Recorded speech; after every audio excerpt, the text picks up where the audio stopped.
Constantine the Great came into power in 325 AD.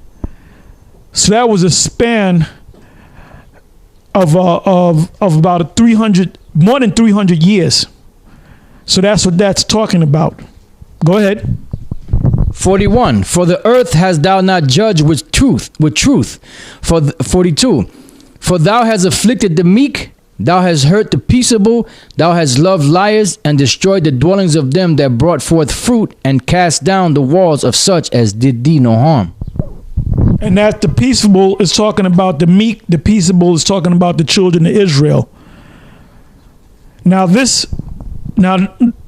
one that received this prophecy was Esdras. And Esdras go back, when he received this prophecy, this was approximately about 600 years, almost 600 years before this actually happened. So this prophecy was 500 years in the future. So Ezra didn't understand it. Neither did the 12, but we understand it now. And if you check YouTube and different videos and accounts, no one has ever went into these two chapters to break them down. So the Most High opened this thing up for us to break this down. And basically, the Most High is not, if you read this, the Most High is not going to say, well, that's talking about Galba, or that's talking about Otho, or that's talking about Julius, and that's talking about the first triumvirate. The Most High is going to lead you into what it's talking about, but you have to do the laboring to figure it out through the spirit of Yahweh B'Shem Yahushai. So therefore, you have to know the history. You have to go back to the history of the Roman Empire, mainly between the years of 63 BC all the way up to almost 90 to 100 AD. So you're talking about almost 100 years of history. And that was the last verse, right? All right, go ahead. This is verse 43. Therefore is thy wrongful dealing come up unto the highest, and thy pride unto the mighty. 44. The highest also hath looked upon the proud times, and behold, they are ended. And therefore appear no more thou eagle, nor thy horrible wings, nor thy wicked feathers, nor thy malicious heads, nor thy hurtful claws, nor all thy vain body. 46. That all the earth may be refreshed and may return, being delivered from thy violence, and that she may hope for the judgment and mercy of him that made her. Now I'm going to have you read that last verse again, or the last two verses. That was talking about that reign of the 12 Caesars. There were Caesars that ruled after that. Israel didn't come back into power. We're going to read that again. Verse 45. And therefore appear no more thou eagle, nor thy horrible wings, nor thy wicked feathers, nor thy malicious heads. Now you might read this and say that's talking about the entire Roman Empire. Or right after that, that's when the kingdom came in. That's why some of you that call yourself breaking it down, you speaking about America, you speaking about Russia, you speaking about Afghanistan. You know, y'all went into the, you went into the outer atmosphere, man. You was up there in Venus and Mars and Jupiter. You was in a whole nother dimension.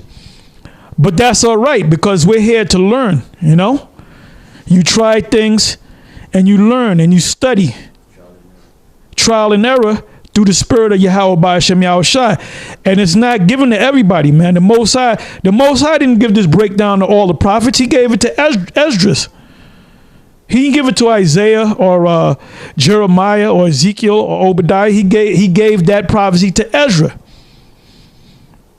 Go ahead. It says, nor thy hurtful claws, nor all thy vain body. 46. That all the earth may be refreshed and may return, being delivered from thy violence, and that she may hope for the judgment and mercy of him that made her. And she may hope for the judgment and what? And mercy, the hope for the judgment and mercy of him that made her. So in other words, the Most High did away with that era of those Caesars, the 12 Caesars to be exact, and now it was a new beginning. We were still being oppressed, and we were also the remnant that were left in Jerusalem were for the most part put to death. They went up into different parts of Europe. They went up into the mountains. A lot of our people had fled down into the interiors of Africa. So that was the beginning of us being pushed out of Jerusalem. So we didn't just disappear. We were scattered throughout the whole planet Earth. Matter of fact, we're gonna close with this. Give me Luke. What is that? Luke 21:24. Luke chapter 21 verse 24. And they shall fall by the edge of the sword, and shall be led away captive into all nations. And Jerusalem shall be trodden down of the Gentiles until the times of the Gentiles be fulfilled. Yeah, so you had Jake that was mingled among them Romans and became Roman citizen and became even eventually became Caesars. So you had that metropolis. But the ones that they were after were the Israelites that knew that they were Israelites. You had Israelites that were captains and generals and officers and centurions of the Roman Empire that didn't want to have anything to do with Israel. So those Edomites at that time accepted them in. Just like you have in this society. But the daughter of Babylon, you have certain Jakes that have prominent positions in the society that they almost look at as an honorary Edomite or honorary white person.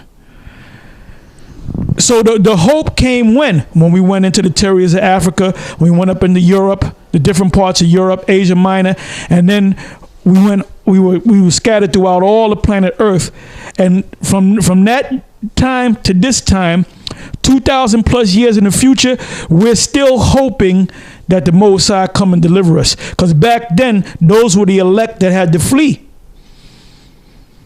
Now remember, when you read about John on the island of Patmos, the churches that he wrote letters to, where were they located? They were located in Asia Minor, which is Europe today. So that's the end of chapter 11 of 2nd Ezra. And with that, I'm going to say shalom.